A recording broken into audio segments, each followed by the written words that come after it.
Eu não sei transformar água em vinho, mas água em café, isso eu desenrolo. Vamos direto ao texto, direto à leitura. Isso aqui vai ser logo em seguida, a continuação, né? Aqui nós vamos para o capítulo 2. Então, a continuação logo após o que foi apresentado no último vídeo.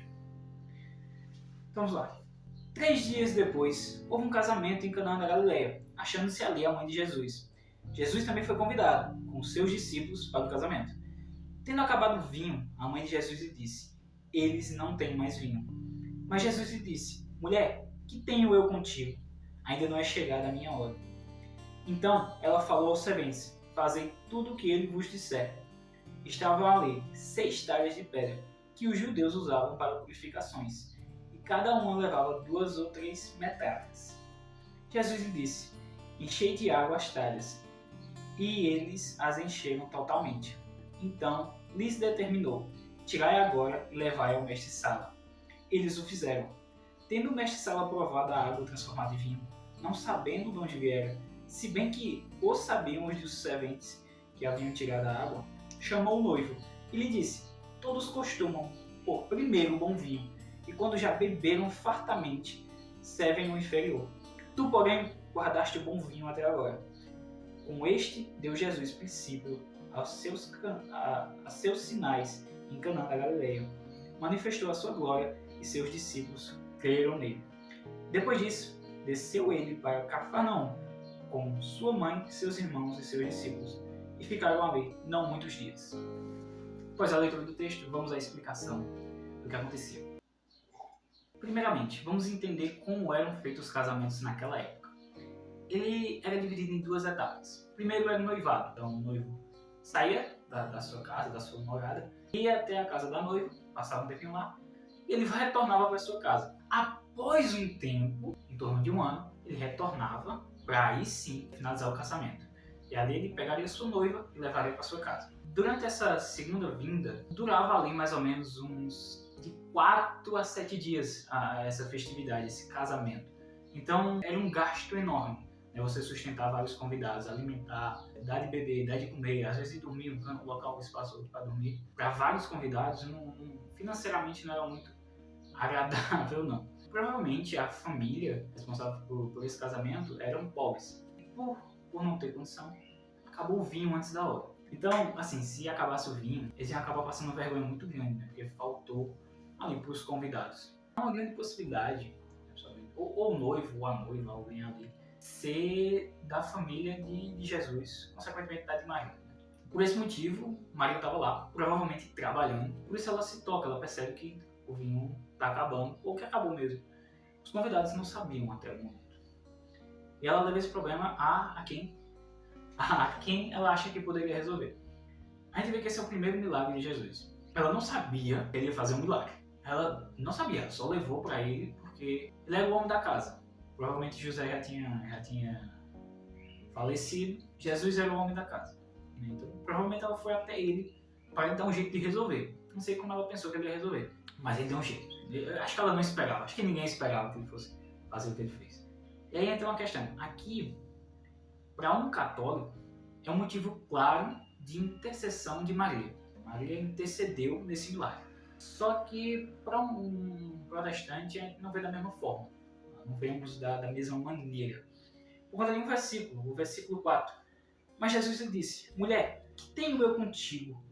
Ainda não é chegada a minha hora. Esse versículo, no meio entre Maria pedir a Jesus e Jesus começar a fazer um milagre, há esse versículo que está aqui. Agora ele chega e diz que não tem nada com ela. Não é chegada a minha hora. É como se ele dissesse: por que tu está me pedindo isso? O que tu quer que eu faça? Né? O que você pensa que eu posso fazer? Eu não faço as suas vontades, eu faço a do meu Pai. A gente vê muito isso em outros evangelhos, em vários cantos, que ele só segue a vontade do Pai. Ele não segue a vontade de mais ninguém. Então, quando ele fala que não é chegada a hora, não é chegada a hora, o momento do cronograma de vinho. Então ele não vai descumprir o cronograma. Agora aconteceu alguma coisa, não sei, não sabemos exatamente o que, não estávamos lá para saber, que fez com que fosse o momento dele fazer o milagre. Tá? Não sabemos se ele fez uma oração, se ele pensou com Deus, o que é que aconteceu. Aconteceu alguma coisa. E Maria recebeu essa coisa que aconteceu e teve fé. Né? E ela vai e fala no versículo seguinte: então ela falou aos serventes: fazei tudo o que ele vos disser. Isso é um negócio importante para qualquer um. Sigam Maria, tá? Sigam Maria nisso aqui. Escutem o conselho dela. Faça tudo o que Jesus disser. Faça, só faça, confia. Então eles vão lá e eles pegam essas talhas de purificação. Era comum na época as pessoas se purificarem dos seus pecados, de suas iniquidades, das suas impurezas através da água. Antes de um casamento, antes de uma reunião, antes de uma sinagoga, elas se lavavam, né, porque acreditavam que a água limpava essa mancha. Né? A gente vê uma certa simbologia aí de que a purificação ela não vem mais através dessa maneira que era feita pelos judeus. Agora a purificação vem através da fé em Cristo. É diferente, é uma mudança aqui, é uma mudança completa. E Jesus ele ordena que leve diretamente ao mestre-sala. Por quê? Porque o mestre-sala era a pessoa que, provavelmente a pessoa que conhecia, era o mais entendido de questões ali de festas e de vinhos, provavelmente. Então ele sabia reconhecer um bom vinho.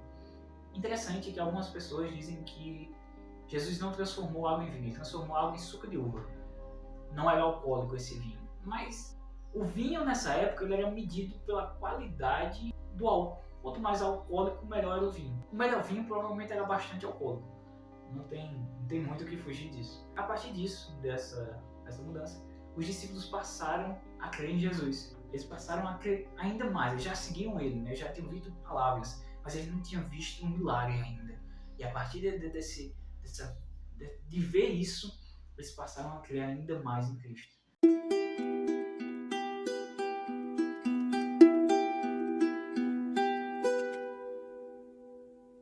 Para você, em que momento é aceitável ficar com raiva? Vamos ver agora o momento em que Jesus Cristo ficou com raiva e saiu quebrando tudo. Do versículo 13 ao versículo 22.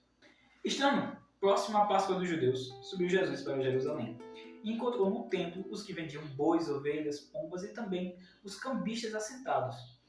Tendo feito um azorrague de cordas, expulsou todos do templo, bem como as ovelhas e os bois, derramou pelo chão o dinheiro dos cambistas e virou as mesas. E disse aos que vendiam as pombas: tirai daqui essas coisas. Não façais da casa do meu pai casa de negócio. Lembraram-se os seus discípulos do que está escrito: o zelo da tua casa me consumirá. Perguntaram-lhe, pois os judeus: que sinal nos mostres para fazer essas coisas? Jesus lhe respondeu: destruí esse santuário e em 3 dias reconstruirei. Replicaram os judeus: em 46 anos foi edificado esse santuário, e tu, em 3 dias o levantarás? Ele, porém, se referia ao santuário do seu corpo. Quando, pois, Jesus ressuscitou dentre os mortos, lembraram-se os seus discípulos de que ele dissera isto, e creram na Escritura e na palavra de Jesus. Vamos começar entendendo o que seria a Páscoa dos judeus. A Páscoa dos judeus. A Páscoa ela dá início ali no momento da última praga que vai recair sobre o Egito, que é a praga ali de matar o primogênito. Então as famílias elas se reúnem, elas pegam um cordeiro, elas vão tirar o sangue dele e vão pintar os umbrais da casa e consumir aquela carne. Então, a partir disso, elas estão livres ali da morte. E isso acontece ali numa certa época, se não me engano, no início do ano, no primeiro mês do ano, em um momento ali. E toda vez, quando vão para o deserto, eles se lembram dessa data e eles comemoram essa data fazendo um ritual de expiação. Então, eu pego um cordeiro e eu vou me limpar através do cordeiro. Eu vou colocar os meus pecados no cordeiro e ele será sacrificado no meu lugar. Então, eu pegaria um cordeiro, tem que ser um cordeiro imaculado. Então, um cordeiro que não tinha nenhuma mancha, nenhum machucado, nem nada. Ou seja, eu tinha que cuidar dele durante um ano, porque tinha que ser um cordeiro de um ano. Então, durante um ano, eu teria que cuidar desse cordeiro. Eu teria que zelar por ele, lembrando disso, lembrando que ele morreria no meu lugar. Obviamente, nem todo mundo tinha condição de ter um cordeiro. O cordeiro não era muito barato assim para você fazer um negócio desse. Então, para as pessoas mais pobres, 2 pombas poderiam ser substituídas. O cordeiro por 2 pombas, que era mais barato. E para as pessoas que tinham mais dinheiro, um bezerro era o indicado. Durante esse tempo de Páscoa, as pessoas iam sacrificar no templo, né? Já depois de ter saído do deserto, depois de já ter construído tudo, já está tudo prontinho, já estavam na terra prometida, então agora é feito de outra maneira, é feito no templo esse sacrifício, não é mais ali no deserto, nos templos, nos tabernáculos do deserto, agora é feito em templos. Então ali eles se reúnem para fazer isso. Só que aqui há dois problemas. Primeiro, estão vendendo, né? Estão vendendo. E por estar vendendo não tem mais a questão de... aquela questão que eu falei do apego, de você ter que cuidar desse cordeiro, você ter que cuidar desse sacrifício, né? Desse sacrifício de expiação. E segundo, as taxas estavam extremamente altas, então eles estavam explorando as pessoas por isso. Primeiro, não aceitavam dinheiro de outros povos, tinha que ser o dinheiro judeu, então eles tinham que trocar com os cambistas, e os cambistas estavam cobrando taxas altas, né? Então eles estavam, de certo modo, explorando as pessoas para fazer essa conversão. E além disso, estavam cobrando caro. Você vê aqui que Jesus ele manda tirar os que vendiam pombas, né? Ele manda tirar as coisas dali. Exatamente por isso, porque quem tinha as pombas eram os pobres. Então, quando ele fica extremamente revoltado por conta disso. Estão fazendo na casa do pai dele desse ritual de limpeza, de purificação, algo vendível, algo que é para vender.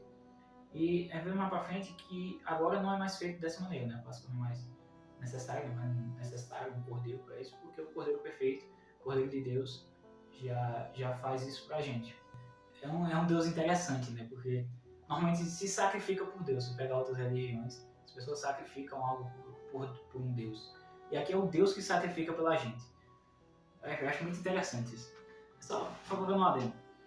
E aqui ele fala sobre o templo, né? Uma nova edificação do templo, um templo do corpo dele. Então é como se ele dissesse, olha, o ritual de purificação não vai vir mais disso aqui, vai vir de mim agora. Vai vir de mim.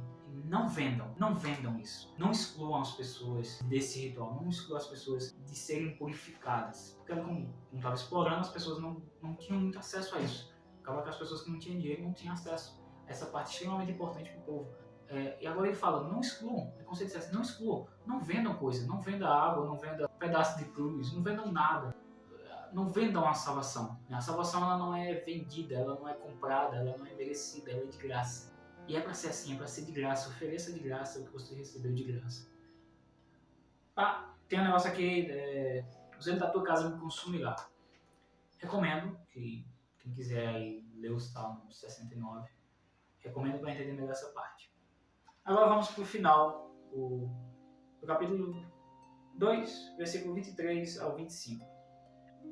Estando ele em Jerusalém durante a festa da Páscoa, muitos vendo os sinais que ele fazia, creram no seu nome. Mas o próprio Jesus não se confiava a eles, porque os conhecia a todos. E ele não precisava de alguém que lhe desse testemunho a respeito do homem, porque ele mesmo sabia o que era a natureza humana.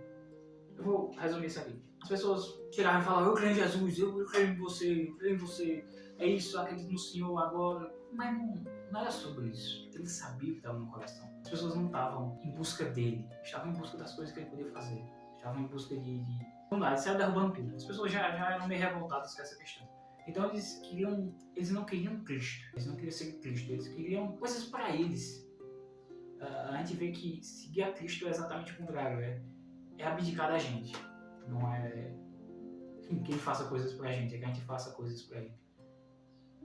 Bem, resumindo, é isso. Esse foi o vídeo. Uma consideração final sobre tudo.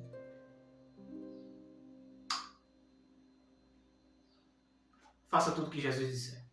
É nóis.